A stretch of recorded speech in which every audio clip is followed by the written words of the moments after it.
서울 강남구 청담동 화려한 거리 한복판에 자리한 호텔 세레인은 이름만 들어도 고개가 절로 끄덕여지는 곳이다. 최고급 대리석 바닥, 샹들리에가 드리운 로비, 그리고 벨보이의 정장마저 오뜨꾸띠르처럼 보이는 이곳은 돈과 품격의 상징으로 여겨졌다.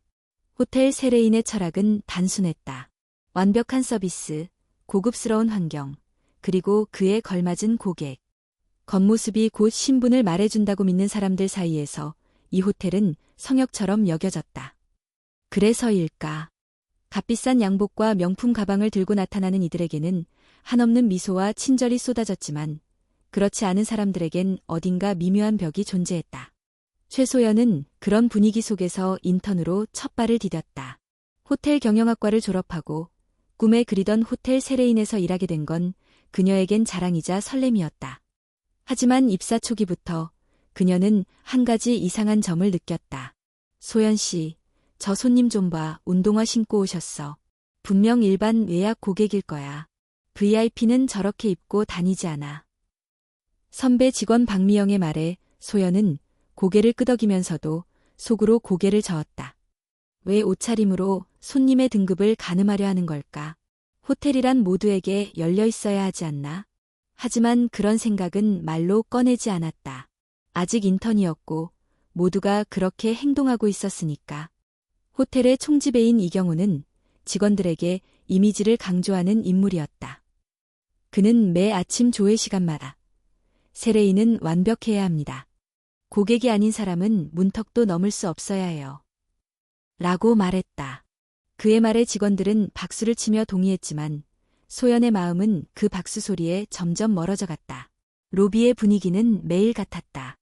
고급 슈트를 입은 남성이 체크인을 하러 오면 직원들은 몸을 앞으로 숙이며 정중하게 인사했고 명품 핸드백을 든 여성이 지나가면 은근히 눈길을 주며 미소를 지었다. 반면 옷이 단정하지 않거나 말수가 적은 손님이 다가오면 대응은 기계적이고 짧아졌다. 호텔은 품위를 유지해야 해요. 그래야 진짜 손님들이 오죠. 이 경우의 말은 호텔의 문화가 되었고 어느 순간 모든 직원은 이 말을 내면화하고 있었다. 외모와 겉모습으로 손님을 구분하고 그에 맞는 서비스를 제공하는 것. 그것이 호텔 세레인의 정상 운영 방식이었다. 그러던 어느 날 오후 예상치 못한 일이 벌어졌다. 평소처럼 조용하고 정제된 분위기의 로비. 직원들은 분주하게 움직이고 있었고 VIP 라운지에선 고급 와인을 들고 대화를 나누는 손님들이 보였다. 그때였다. 호텔 정문이 열리며 한 남자가 들어섰다. 그는 남루한 옷차림에 낡은 코트를 입고 있었고 신발 한쪽은 닳아 있었다. 머리는 헝클어졌고 손에는 오래된 청가방 하나를 들고 있었다.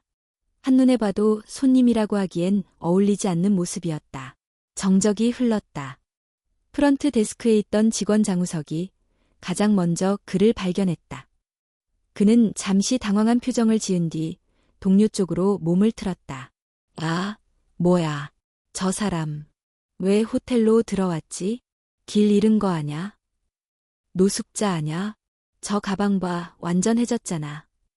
소연은 그들의 대화를 들으며 시선을 돌렸다. 그녀의 눈에 비친 그 남자는 지친 듯 보였지만 눈빛엔 묘한 힘이 있었다. 그리고 무엇보다 그의 입가엔 조용한 미소가 떠 있었다. 그는 로비를 천천히 지나 프런트 데스크 앞으로 다가왔다. 안녕하세요. 방 하나 예약하고 싶습니다. 낮고 차분한 목소리였다. 장우석은 미간을 찌푸리며 말을 이었다. 실례지만 여기가 어떤 곳인지 알고 오신 건가요? 호텔 세레인은 하루 숙박비가 수백만 원 이상입니다. 남자는 웃으며 고개를 끄덕였다. 알고 있습니다. 괜찮아요. 방 하나 부탁드립니다. 혹시 여기를 찜질방이나 여관으로 착각하신 건 아니죠? 여긴 그런 곳이 아닙니다. 옆에 있던 직원 강세진이 피식 웃으며 거들었다. 어르신, 여기 하루 방값이 몇백만 원인데 설마 지갑에만 원짜리 몇 장 있다고 해서 방 잡을 수 있을 거라 생각하신 건 아니죠? 몇몇 직원들이 그 말을 듣고 웃음을 터뜨렸다. 그들의 눈빛엔 조롱이 섞여 있었다. 하지만 남자는 흔들리지 않았다. 나는 단지 이 호텔이 어떤 곳인지 알고 싶었을 뿐이에요. 그의 말은 평온했지만 이상하게도 그 말이 로비의 공기를 살짝 흔들었다. 그 순간 소연의 눈이 그를 향했다. 단정하지 못한 옷차림, 낡은 구두, 그러나 조용한 당당함. 그 남자에게선 이상한 기품이 느껴졌다. 소연은 조용히 숨을 들이쉬며 속으로 생각했다. 이 호텔, 정말 괜찮은 걸까? 그리고 그녀는 아직 모른다. 이 순간부터 호텔 세레인의 운명이 천천히 바뀌고 있다는 것을. 프런트 데스크 앞에 서 있는 남자. 낡은 코트 자락이 다소 구겨져 있었고 손등엔 세월이 새겨진 주름이 선명했다. 그는 여전히 조용한 미소를 머금은 채 직원들을 바라보고 있었다. 마치 그들의 비웃음을 이미 예상이라도 한 듯한 태도였다. 정말 예약하시겠다고요? 장우석이 다시 물었다. 남자는 고개를 끄덕였다. 그렇습니다. 오늘 밤 머물 수 있는 방 하나면 충분해요. 우석은 당황한 듯 주변을 둘러보며 씁쓸하게 웃었다.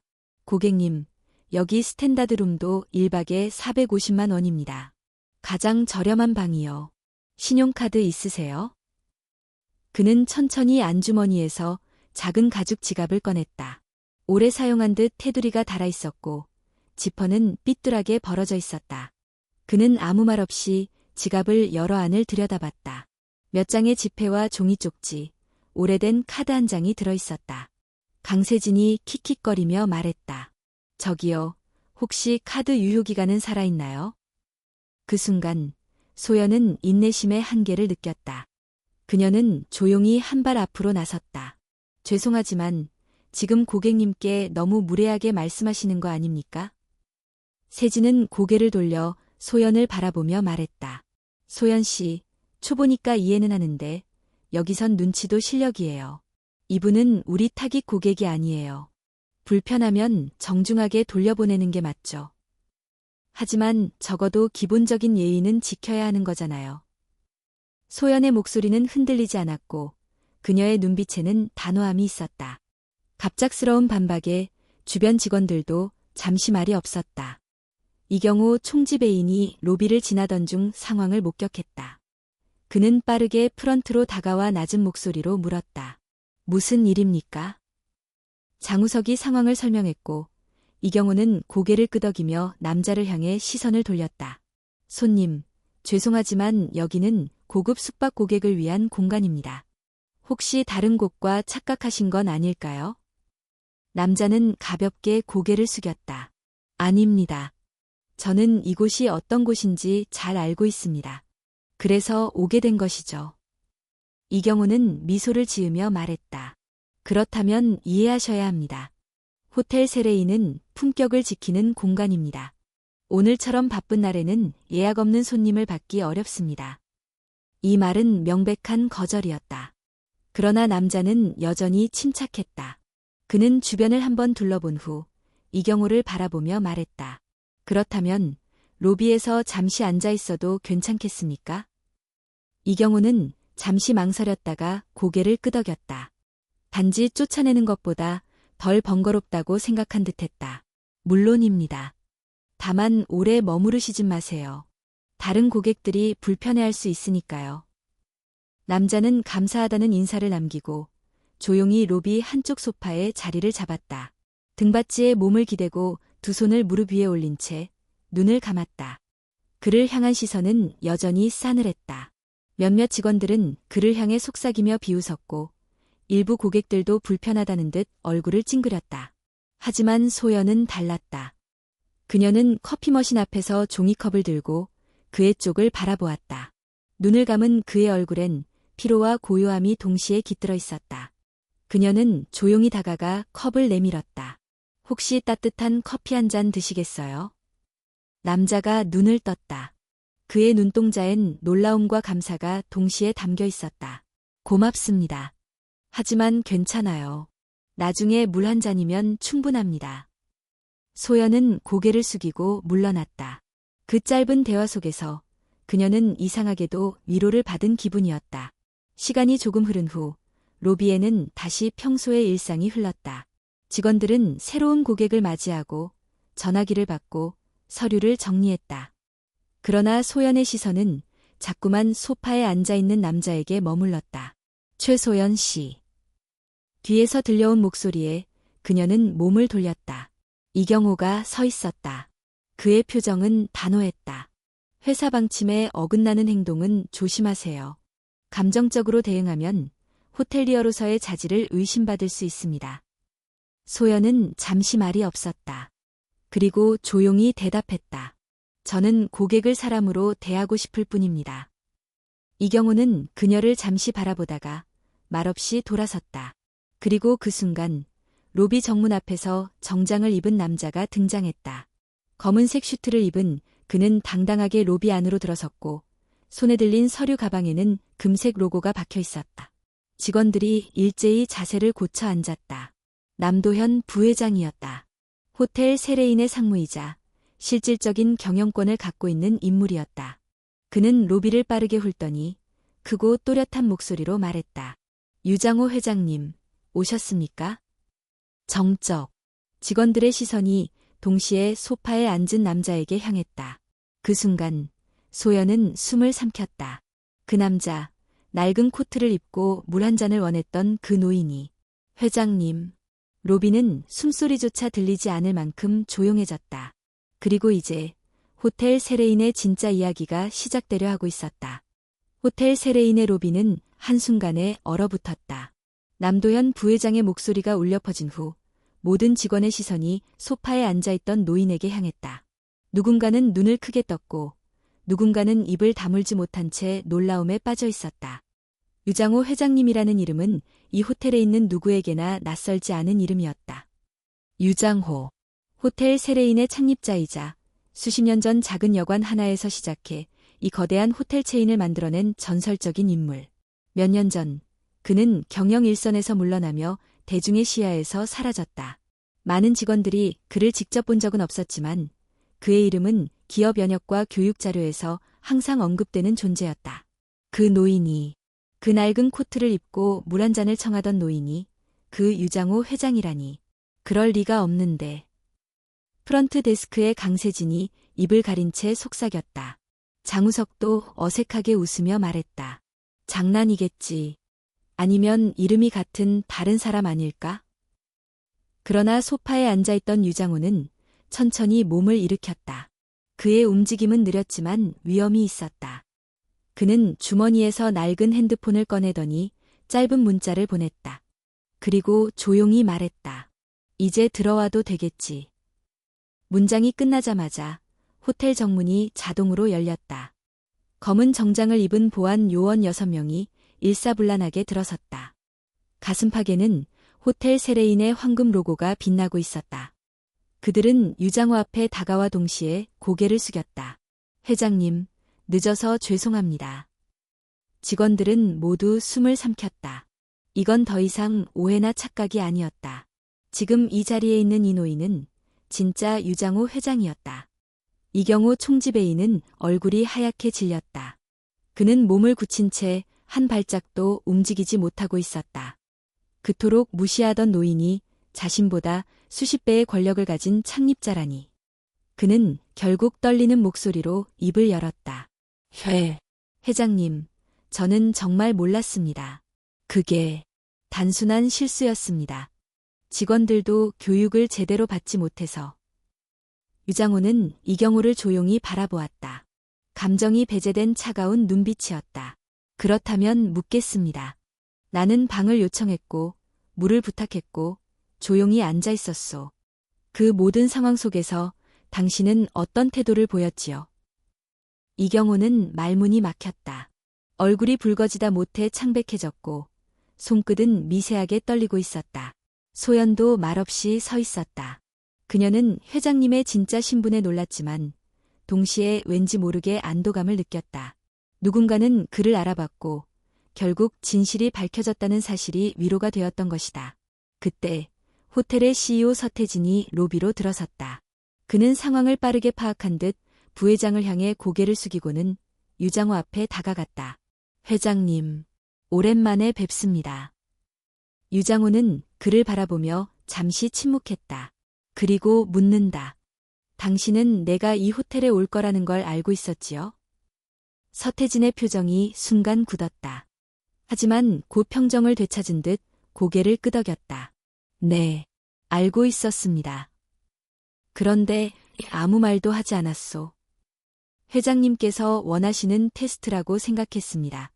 직원들이 스스로 판단할 기회를 주시는 거라고. 유장호는 고개를 천천히 저었다. 기회를 준 건 맞소. 하지만 당신은 방관했고 책임을 회피했소. 그 결과가 지금 이 꼴이지요. 그의 목소리는 낮았지만 단호했다. 주변의 직원들은 아무 말도 하지 못했다. 그동안 호텔의 이름만 믿고 권위에 의존했던 자신의 모습이 민망하게 느껴졌다. 그리고 그 순간 소연이 천천히 앞으로 걸어 나왔다. 그녀는 유장호 앞에 서서 조용히 말했다. 회장님, 저는 고객님의 정체를 몰랐습니다. 하지만 그게 중요하다고 생각하지 않았어요. 저는 단지 사람 대 사람으로서 외유를 지키고 싶었습니다. 유장호의 눈빛이 잠시 부드러워졌다. 그는 고개를 끄덕이며 대답했다. 그 한마디면 충분하오. 이경호는 더 이상 참지 못했다. 그는 두 손을 모아 애원하듯 말했다. 회장님, 정말 죄송합니다. 다시는 이런 일이 없도록 하겠습니다. 한 번만 기회를. 그러나 유장호는 그에게 등을 돌렸다. 당신 같은 분은 여기에 어울리지 않아요. 나는 호텔이 사람이 사람답게 대접받는 곳이길 바랐소. 겉모습만 보고 사람을 판단하는 문화는 나와 함께할 수 없소. 그 말에 이경호는 마치 심장을 맞은 듯 멍하니 서 있었다. 그는 조금씩 무너지듯 주저앉았고 아무도 그를 붙잡지 않았다. 그날 호텔 세레인에 고요했던 로비는 완전히 달라졌다. 그리고 아직 끝나지 않았다. 진짜 변화는 이제부터 시작이었다. 호텔 세레인의 로비는 여전히 긴장감으로 감돌고 있었다. 유장호 회장의 정체가 밝혀진 후에도 직원들은 마치 꿈을 꾸는 듯 멍하니 서 있었다. 단정하지 않은 옷차림에 낡은 구두를 신은 노인이 자신들이 방금 전까지 비웃고 무시했던 그 사람이 이 호텔의 창립자라는 사실은 쉽게 받아들일 수 없었다. 그러나 유장호는 이전과 다름없이 조용하고 절제된 태도를 유지하고 있었다. 그는 다시 소파로 돌아가 앉았다. 고요한 눈빛으로 로비 전체를 둘러보며 무엇인가를 곱씹듯 생각에 잠긴 듯했다. 소연은 조용히 그를 지켜봤다. 그리고 회장이라는 사실이 밝혀졌어도 그의 모습에는 여전히 어떤 고요한 아픔이 스며 있는 것 같았다. 권위나 분노보다 더 깊은 실망이 그의 얼굴에 깃들어 있었다. 그때 유장호가 자리에서 천천히 일어나 프런트 데스크로 다가갔다. 물 한 잔 부탁드립니다. 그의 목소리는 낮고 차분했다. 하지만 그 한마디는 로비에 있던 모든 직원들의 어깨를 긴장하게 만들었다. 장우석은 잠시 망설이다가 고개를 돌렸다. 네, 잠시만요.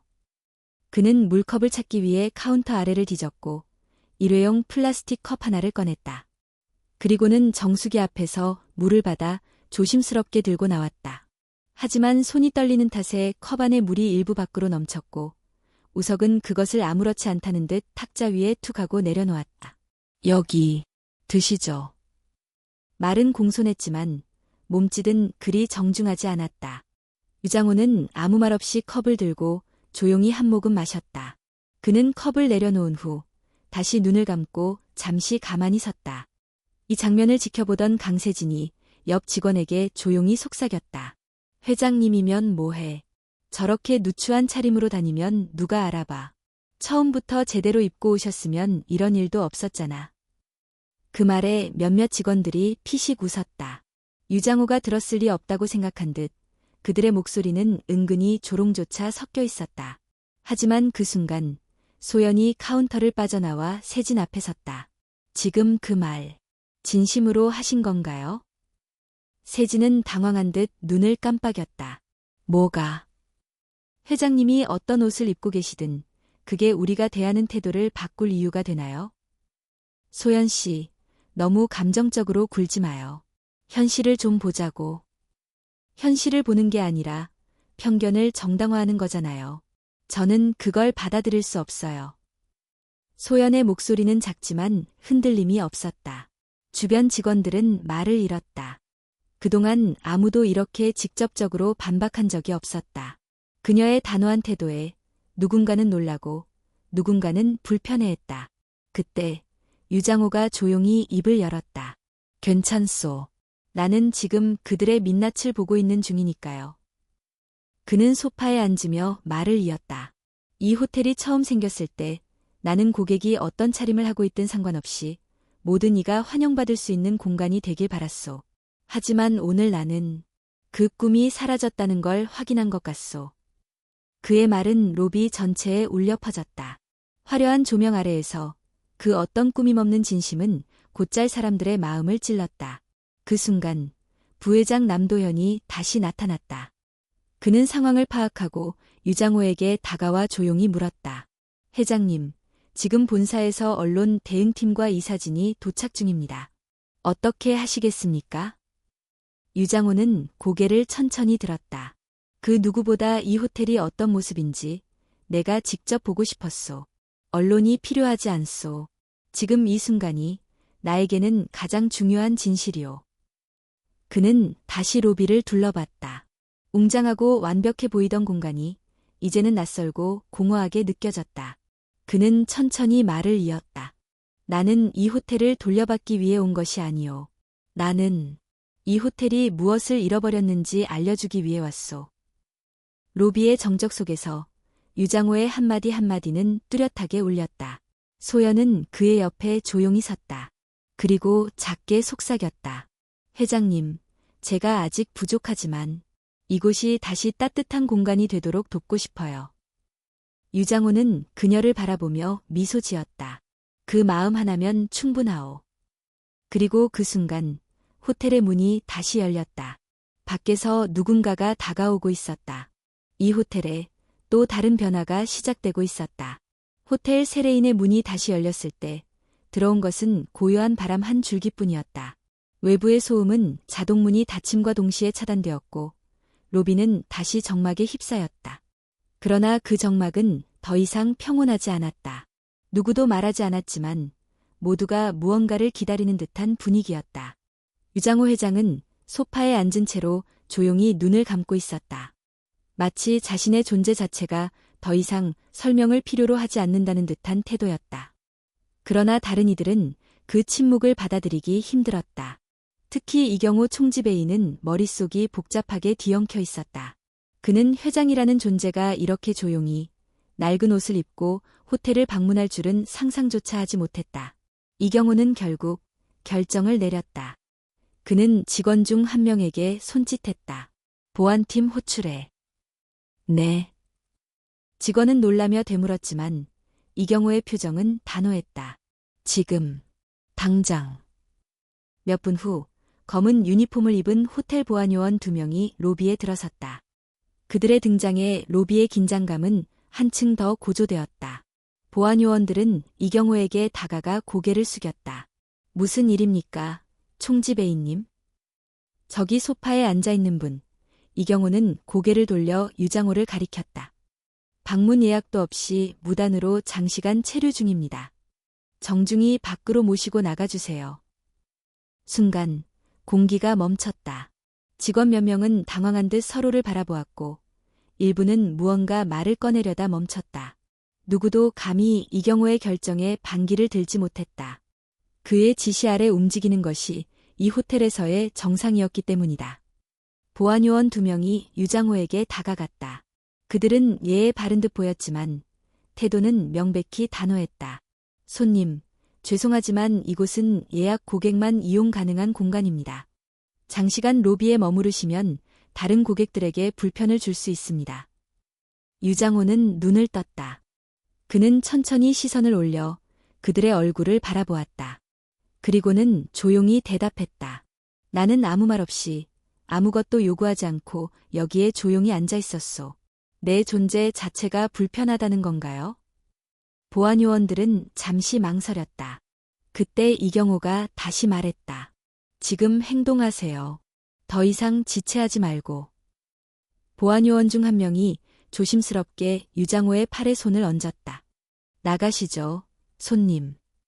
그러나 그 순간 누군가가 그들 사이에 섰다. 멈추세요. 모든 시선이 돌아간 그곳에는 최소연이 서 있었다. 그녀는 두 손을 앞으로 뻗어 유장호와 보안요원 사이를 막고 있었다. 작고 마른 체구였지만 그녀의 눈빛은 흔들림이 없었다. 이분은 지금 아무런 잘못도 하지 않았습니다. 그저 여기에 앉아 계셨을 뿐이에요. 그리고 그녀는 고개를 돌려 로비 전체를 바라보며 말했다. 이 호텔의 창립자입니다. 우리가 무시하고 비웃고 쫓아내려는 바로 그분이요. 직원들의 얼굴에 경악이 번졌다. 이제는 모르는 사람이 거의 없었다. 부회장과 보안팀, 그리고 유장호 본인의 행동을 통해 그의 정체는 명확하게 드러났다. 그럼에도 불구하고 이경호는 마지막 자존심을 지키려는 듯 나섰다. 소연 씨, 지금 뭐 하는 겁니까? 인턴이 감히. 죄송합니다. 하지만 더는 침묵할 수 없습니다. 그녀의 목소리는 크지 않았지만 단호했다. 그녀는 유장호 쪽을 돌아보며 말했다. 회장님, 제가 대신 사과드릴게요. 저희가 당신께 너무 큰 결례를 범했습니다. 유장호는 조용히 그녀를 바라보았다. 긴 시간 동안 직원들의 태도에 실망만 느꼈던 그의 얼굴에 처음으로 따뜻한 온기가 퍼졌다. 이경호는 얼굴이 붉어졌다. 그는 무언가 말하려다 입술을 깨물었다. 당신 같은 분은 이 호텔에 어울리지 않아요. 그 말이 누구를 향한 것인지 명확하지 않았다. 유장호를 향한 마지막 저항일 수도 있고 소연에게 날린 질책일 수도 있었다. 그러나 그 말은 자신에게 되돌아왔다. 남도현 부회장이 앞으로 나섰다. 그는 엄정한 태도로 입을 열었다. 이경호 총지배인. 지금부터 직무 정지입니다. 이경호는 눈을 크게 떴다. 무슨. 회장님의 지시에 따라 호텔 운영에 대한 모든 권한은 이 순간부터 유보됩니다. 당장 자리를 비우세요. 그 말에 이경호는 뒤로 물러났다. 그는 아무 말도 하지 못한 채 로비를 빠져나갔다. 그가 사라진 뒤에도 아무도 그를 따라가지 않았다. 정적 속에서 유장호가 천천히 자리에서 일어났다. 나는 오늘 이 호텔이 무엇을 잃었는지 보러 왔소. 그리고 이제 그 답을 찾은 것 같소. 그의 시선이 최소연에게 향했다. 하지만 동시에 이 호텔이 무엇을 아직 지니고 있는지도 보았소. 그 말은 단 한 사람의 태도가 얼마나 큰 변화를 만들어낼 수 있는지를 말해주고 있었다. 그날 이후 호텔 세레이는 더 이상 예전의 호텔이 아니었다. 그리고 그 변화는 이제 막 시작된 참이었다. 호텔 세레인의 로비는 마치 폭풍 전야처럼 조용했다. 조금 전까지의 긴장과 갈등은 마치 그 자체로 거대한 무게를 남기고 그 자리에 침묵만이 남아있었다. 유장호 회장은 다시 소파에 앉았고 최소연은 그 곁에 조용히 서 있었다. 그녀의 존재는 작지만 단단했고 직원들은 그녀를 바라보며 이전과는 다른 감정을 느끼기 시작했다. 그 순간 호텔 바깥에서 고요함을 깨는 소리가 들렸다. 차바퀴가 바닥을 미끄러지는 소리, 정차하는 엔진음, 그리고 문이 닫히는 소리. 곧 호텔 정문이 열리며 검은색 리무진이 로비 앞에 정차한 모습이 보였다. 차 문이 열리자 검은 정장을 입은 남자가 모습을 드러냈다. 깔끔하게 넘긴 머리, 날카로운 눈매, 단정한 슈트에 휘날리는 코트 자락까지. 그의 등장만으로도 공간의 분위기는 바뀌었다. 그는 호텔 안으로 빠르게 걸어 들어왔다. 마치 이 장소에 있는 모든 것이 자신에게 익숙한 듯 자연스러웠다. 몇몇 직원들은 그를 알아보고 당황한 표정을 지었다. 남도현 상무님이다. 원래 오늘 호텔 방문 일정이 있었나? 속삭이는 소리들이 로비 곳곳에서 들려왔다. 남도현은 프런트 데스크 앞에 멈춰섰다.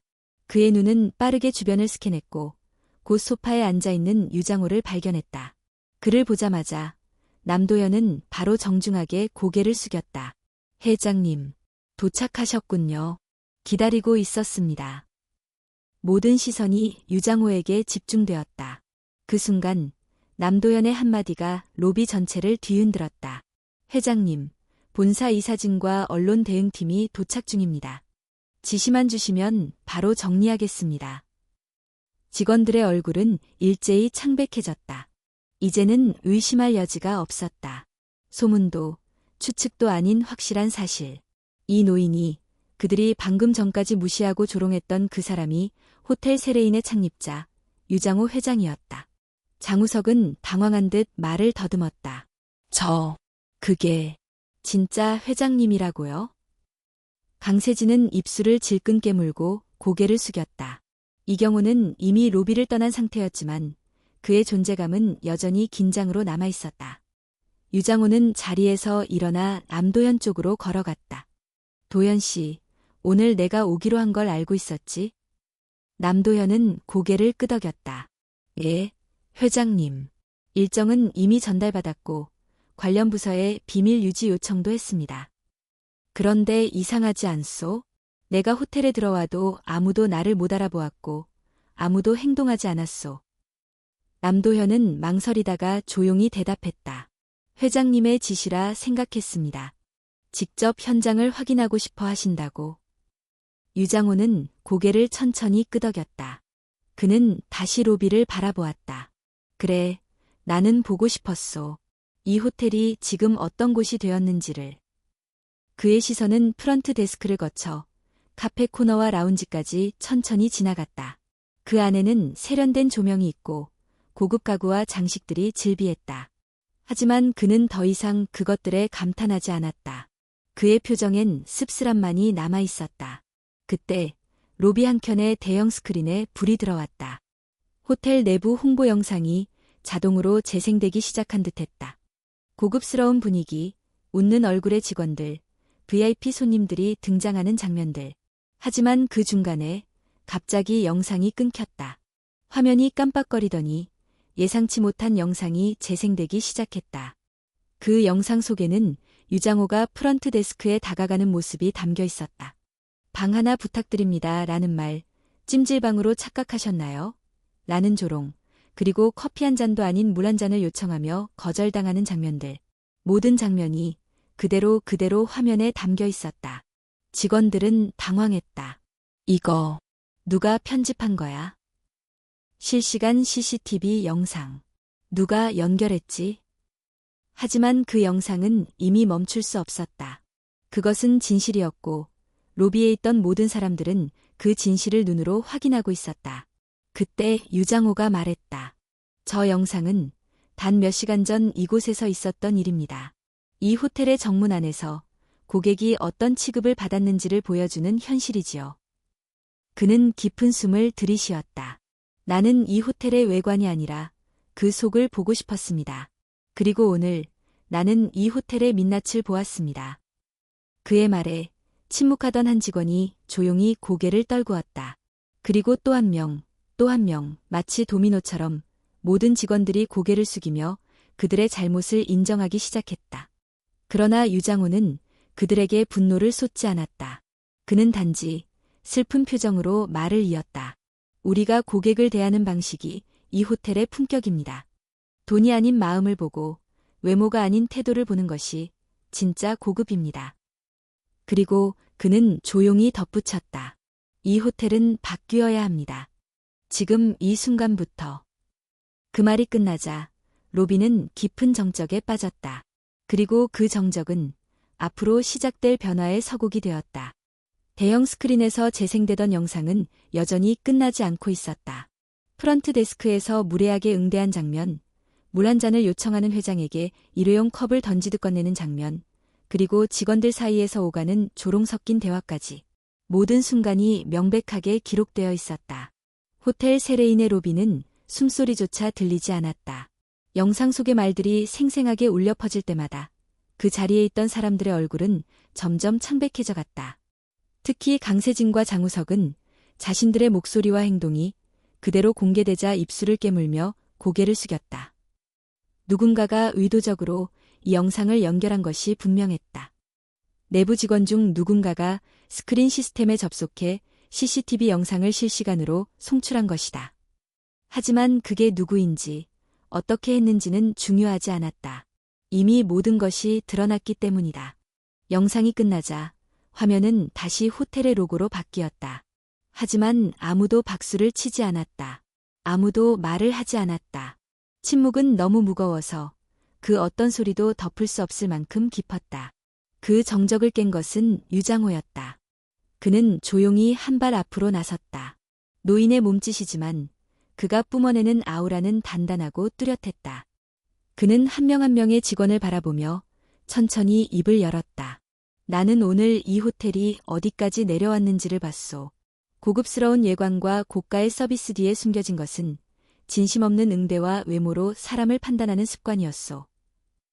그의 말은 질책처럼 들렸지만 동시에 탄식이었다.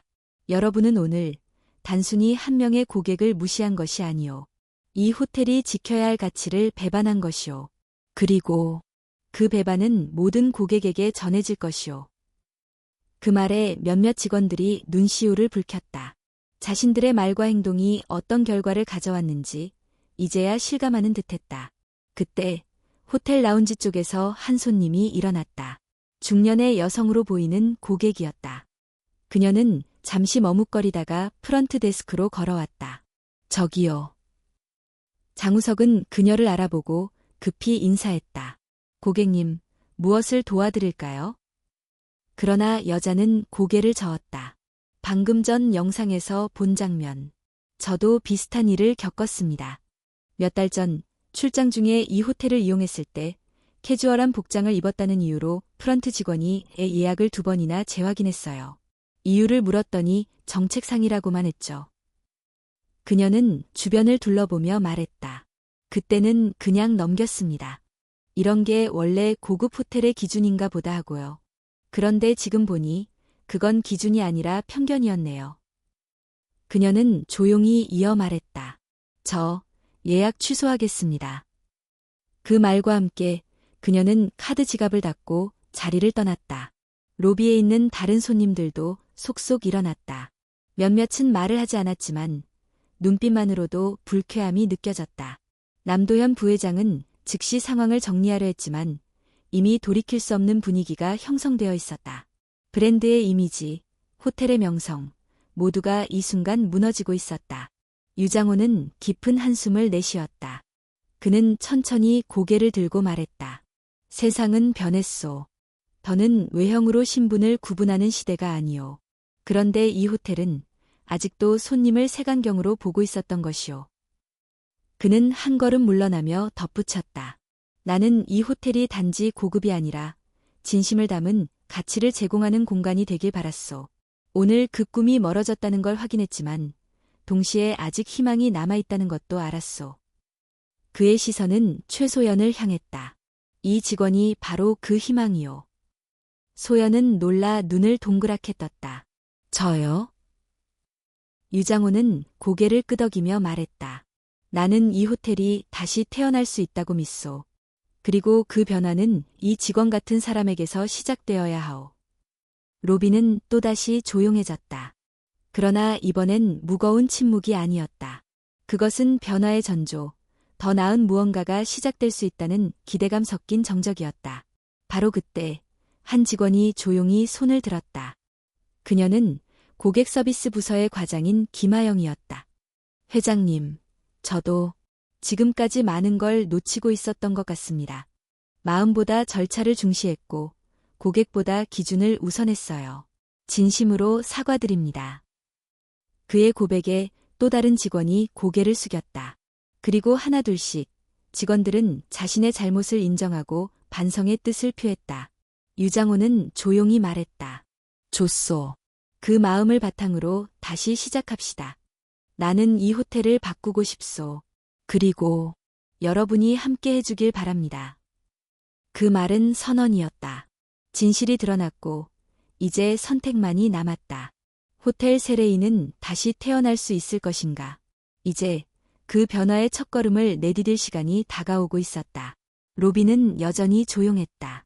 진실이 드러난 후 직원들은 모두 제자리에 선 채 움직이지 못하고 있었다.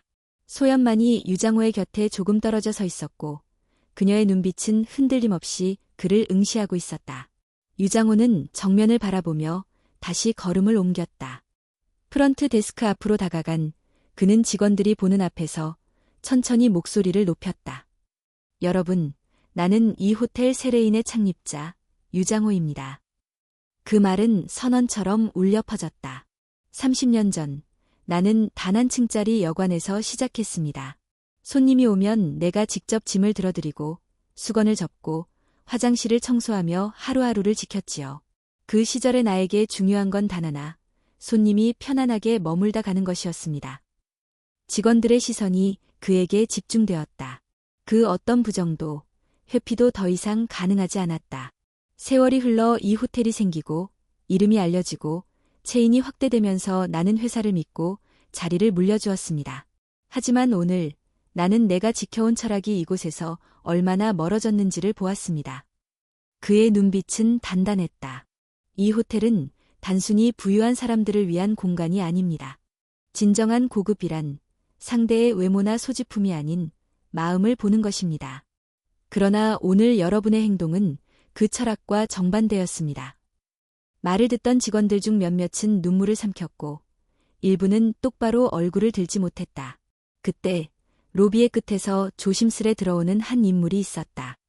바로 해고 명령을 받고 퇴장했던 전 총지배인 이경호였다. 그는 두 손을 모은 채 회장을 향해 다가왔다. 회장님, 한 말씀만 드리겠습니다. 유장호는 그를 바라보았지만 아무 말도 하지 않았다. 이경호는 낮은 자세로 고개를 숙이며 말했다. 제가 잘못했습니다. 처음에는 기준을 지키려는 의도였지만 점점 그것이 편견이 되었고 제 자신도 그것에 익숙해졌습니다. 진심으로 죄송합니다. 단 한 번만 기회를. 유장호는 그의 말을 자르듯 조용히 손을 들었다. 이경호 씨, 당신은 이 호텔에서 많은 시간과 노력을 들여 일해왔지요. 그 노력을 나는 잘 알고 있습니다. 하지만 그 노력은 방향을 잃었습니다. 고객을 숫자로 보고 외모로 판단하고 불편한 진실 앞에서도 침묵했습니다. 이경호는 고개를 들지 못했다. 나는 당신을 믿고 자리를 맡겼습니다. 하지만 당신은 이 호텔의 정신을 잊었습니다. 미안하지만 다시 함께할 수는 없소. 그 말은 명확하고 단호했다. 아무런 여지 없이 이경호는 마침내 완전히 고개를 숙였다. 그리고 한마디 말도 없이 조용히 로비를 떠났다. 그의 뒷모습은 초라했고 그와 함께 사라진 것은 권위가 아닌 책임이었다. 유장호는 다시 직원들을 향해 돌아섰다. 이제부터 호텔 세레인은 새로운 기준으로 운영될 것입니다. 첫 번째로 외형이나 배경으로 손님을 평가하는 모든 관행을 전면 폐지합니다. 두 번째, 모든 고객에게 동일한 서비스 기준을 적용하며 예외는 없습니다. 세 번째, 고객 응대와 관련된 모든 교육 프로그램을 전면 재정비합니다. 직원들 사이에 긴장과 동요가 일었지만 그 안에는 이전과 다른 분위기가 감돌고 있었다. 두려움보다는 오히려 변화에 대한 기대와 의지가 서서히 피어오르고 있었다. 그리고 마지막으로 유장호는 조용히 말을 이었다. 나는 이 호텔의 새로운 변화의 중심에 최소연 씨를 세우고자 합니다. 로비는 순간 정적에 휩싸였다. 소연은 놀라운 듯 고개를 들었다. 회장님. 그는 미소 지으며 말했다. 오늘 이 자리에서 단 한 명의 직원만이 이 호텔의 철학을 지켰습니다. 내가 누구인지 알지 못한 채 오직 상대를 사람으로 대하고자 했던 그 마음. 나는 그것이 이 호텔의 미래라고 믿습니다. 소연은 당황하면서도 눈빛이 흔들리지 않았다. 하지만 저는 아직 인턴일 뿐이고 경험도 부족하고 경험은 배우면 됩니다. 하지만 진심은 가르칠 수 없습니다. 나는 당신이 그 진심을 가지고 있다는 걸 오늘 직접 확인했습니다. 그는 직원들을 향해 돌아서며 말을 맺었다. 최소연 씨를 임시 운영 책임자로 임명합니다. 앞으로의 변화는 그녀와 함께 이루어질 것입니다. 여러분도 그 뜻에 동참해 주시기 바랍니다. 직원들 중 몇몇은 박수를 치기 시작했다. 처음엔 조심스럽게, 그리고 점점 더 크게. 곧 로비는 박수 소리로 가득 찼다. 누군가는 울고 있었고, 누군가는 고개를 끄덕이며 결심을 다졌다. 최소연은 그 중심에 서 있었다. 여전히 믿기지 않는 표정이었지만 그녀의 눈빛은 분명히 달라져 있었다. 책임감, 두려움, 그리고 용기. 그 순간 유장호는 조용히 고개를 돌려 호텔 로비 천장을 바라보았다. 수많은 샹들리에 불빛이 반짝이고 있었지만 그의 눈엔 과거의 그 여관, 낡은 복도와 미소 지었던 손님들의 얼굴이 떠오르고 있었다. 이제 다시 시작합시다. 그는 그렇게 말하고 로비를 천천히 걸어나갔다. 남은 것은 새로운 미래였다. 호텔 세레인의 아침은 이전과 달랐다. 로비에 울려 퍼지는 클래식 음악은 여전했지만 그 속을 채운 분위기는 완전히 새로운 것이었다. 직원들은 평소보다 일찍 출근했고 복장도 더 단정했으며 서로의 눈을 피하지 않았다. 오히려 조심스럽게 인사하며 시선을 마주쳤다. 전날 있었던 일들이 아직 모두의 가슴속에 진하게 남아 있었기 때문이었다. 최소연은 이른 새벽부터 사무실에 나와 있었다. 회장으로부터 임시 운영 책임자로 임명된 이후 그녀의 하루는 달라졌다. 혼란스러움과 긴장, 그리고 책임감이 한꺼번에 밀려왔지만 그녀는 한 번도 물러서지 않았다. 첫 업무는 간단하지만 의미 있는 것이었다. 직원 전원에게 직접 쓴 편지를 전하는 일. 편지의 내용은 이랬다. 안녕하세요. 저는 최소연입니다. 어제까지는 인턴이었고 오늘부터는 여러분과 함께 호텔 세레인을 다시 세우는 사람으로 이 자리에 섰습니다. 저에게는 경험도 권위도 부족합니다. 하지만 사람을 있는 그대로 존중하고자 하는 마음은 분명히 가지고 있습니다. 앞으로 우리는 함께 배워야 합니다. 다시 손님을 진심으로 대하는 법, 다시 서로를 동료로 대하는 법, 그리고 다시 이 공간을 자랑스러워할 수 있도록 만드는 법을요. 시작은 어색하고 어렵겠지만 저는 여러분을 믿고 싶습니다. 그리고 여러분도 저를 믿어주셨으면 합니다. 직원들은 각자의 자리에 놓인 편지를 받아들었다. 몇몇은 그 자리에서 읽고 고개를 끄덕였고 어떤 이는 몰래 눈시울을 붉혔다. 그날 오전 10시 소연은 로비 한가운데에서 첫 회의를 열었다. 회의는 격식 없이 원형으로 둘러앉아 진행됐다. 오늘부터 우리는 바뀔 겁니다. 먼저 서비스 기준이 달라집니다. 손님의 외모, 말투, 예약 등급으로 태도를 달리하는 문화는 이제 없습니다. 모든 고객에게 같은 미소, 같은 인사, 같은 정성으로 대합니다. 그녀의 말에 직원들은 고개를 끄덕였다. 그리고 두 번째, 고객 응대 교육을 전면 개편합니다. 단순한 대사나 규칙이 아니라 상황에 맞는 공감과 배려를 중심으로 구성될 예정입니다. 저도 함께 배우고 함께 고민할 겁니다. 누군가가 손을 들었다. 고객 서비스팀의 주임 김하영이었다. 실례지만 실질적인 기준 없이 감정에만 기대면 오히려 서비스가 흔들릴 수 있지 않을까요? 소연은 미소를 지으며 고개를 끄덕였다. 맞습니다. 그래서 우리는 감정만이 아니라 원칙 위에 서야 합니다. 하지만 그 원칙이 형식이 아니라 철학이 되어야 한다는 뜻입니다. 고객 한 사람을 위한 정에 있는 원칙 말이에요. 그 말에 회의실은 조용해졌고 곧 김하영도 미소를 지으며 고개를 끄덕였다. 이후 소연은 모든 부서장과 함께 구체적인 개혁안을 수립하기 시작했다.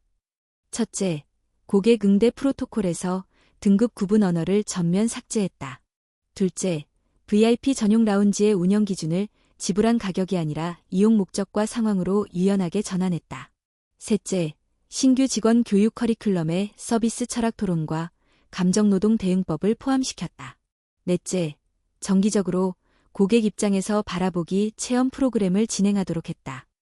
관리직과 경영진 포함 전원 참여 대상이었다.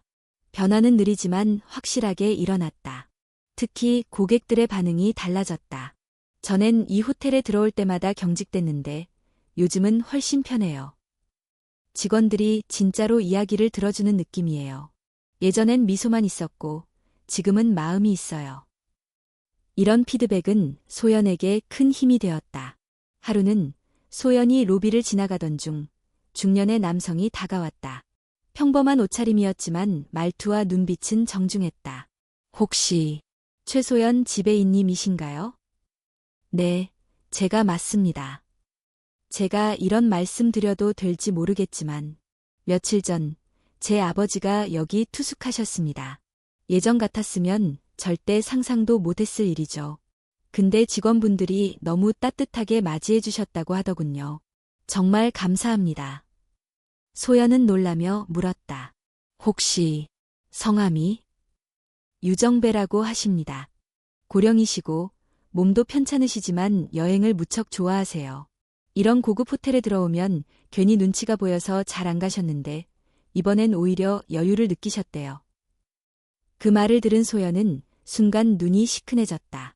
아무리 기준과 규칙을 바꾼다 해도 그 변화가 실제로 사람들의 마음에 닿았다는 것을 확인한 순간이었다. 그날 밤 소연은 회장실에 불이 꺼져 있는 것을 확인하고 조용히 문 앞에 쪽지를 두었다. 회장님, 오늘 고객의 아들이 저에게 감사 인사를 전했습니다. 덕분에 저도 웃을 수 있었습니다. 아직 부족한 게 많지만 이 변화가 헛되지 않도록 노력하겠습니다. 그녀는 조용히 고개를 숙이고 돌아섰다. 호텔 세레이는 지금 비로소 사람을 중심에 둔 진짜 고급으로 한 걸음씩 나아가고 있었다. 그리고 그 중심에는 더 이상 인턴이 아닌 한 사람의 리더, 최소연이 있었다. 봄이 막 시작된 어느 아침, 호텔 세레인의 로비에는 부드러운 햇살이 스며들고 있었다. 창밖의 나무들은 연초록 잎을 틔우기 시작했고 바람은 따스하고 조용했다. 로비에는 향긋한 커피 냄새가 퍼졌고 직원들의 인사말에는 이전보다 자연스러운 미소가 깃들어 있었다. 유장호는 로비 한켠에 앉아 조용히 커피를 마시고 있었다. 그가 이 호텔에 머문 것도 어느덧 일주일이 넘어가고 있었다. 창립자라는 사실이 드러난 이후에도 그는 특별한 대우를 받으려 하지 않았다. 오히려 늘 같은 자리에 앉아 사람들의 얼굴과 행동을 바라보며 조용히 지켜볼 뿐이었다. 그는 매일 같은 시간에 로비에 내려왔다. 그리고 늘 같은 자리, 같은 눈빛으로 호텔의 풍경을 바라보았다. 때로는 손님들과 가볍게 인사를 나누었고 가끔은 직원들과 짧은 대화를 주고받았다. 최소연은 그런 유장호의 모습을 멀리서 자주 지켜보았다. 그가 어떤 말을 하지 않아도 그의 눈빛은 호텔의 모든 변화에 대한 무언의 응원이자 격려처럼 느껴졌다. 그날도 어김없이 유장호는 커피 한 잔을 마신 후 조용히 자리에서 일어났다. 천천히 로비를 걸으며 주변을 둘러보던 그는 정문 쪽에서 무언가를 발견한 듯 발걸음을 멈췄다. 호텔 앞 유리문 너머 한 소녀가 서 있었다. 나이는 아마 10살 남짓. 초라한 옷차림에 헝클어진 머리, 손에는 낡은 가방 하나를 들고 있었다. 그녀는 호텔 안을 들여다보며 로비의 화려한 샹들리에와 분주히 움직이는 직원들을 넋놓고 바라보고 있었다. 유장호는 문 쪽으로 걸어가 조용히 문을 열었다. 따뜻한 바람이 그의 코트를 살짝 흔들었다. 안녕, 꼬마야. 소녀는 깜짝 놀라며 뒷걸음질 쳤다. 하지만 유장호의 부드러운 목소리에 금세 안심한 듯 고개를 끄덕였다. 안녕하세요. 여기 뭐가 그렇게 궁금했니? 소녀는 유리를 가리키며 조심스럽게 말했다. 그냥 너무 예뻐서요. 꼭 동화 속 성 같아요. 저런 곳에서 일하면 얼마나 좋을까 그런 생각을 했어요. 유장호는 미소를 지었다. 그럼 너도 커서 여기서 일하고 싶니?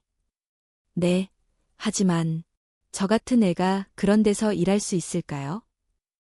그 말에 유장호는 눈을 가늘게 뜨며 조용히 말했다. 그렇단다. 너처럼 마음이 따뜻하고 눈이 맑은 아이는 어디서든 환영받아야 해.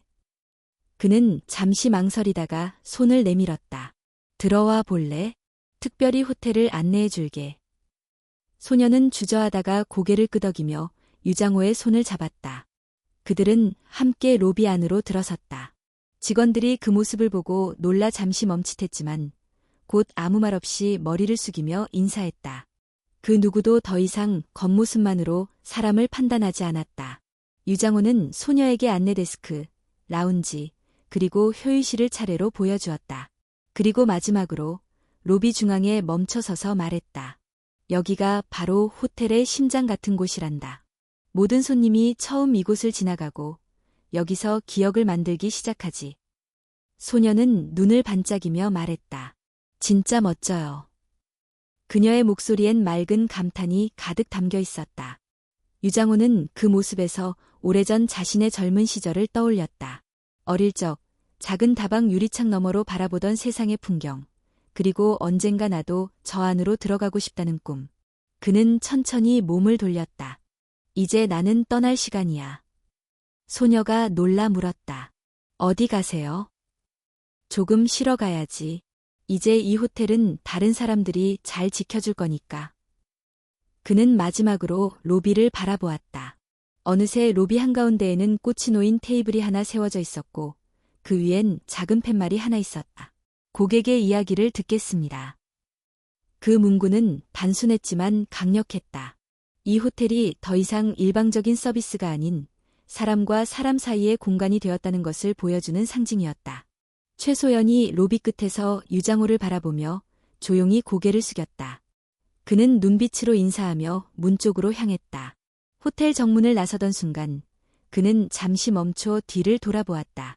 거대한 유리창 너머로 로비가 보였다. 그 안에서 움직이는 사람들, 웃는 직원들, 그리고 무엇보다 사람을 향한 진심이 느껴지는 공간.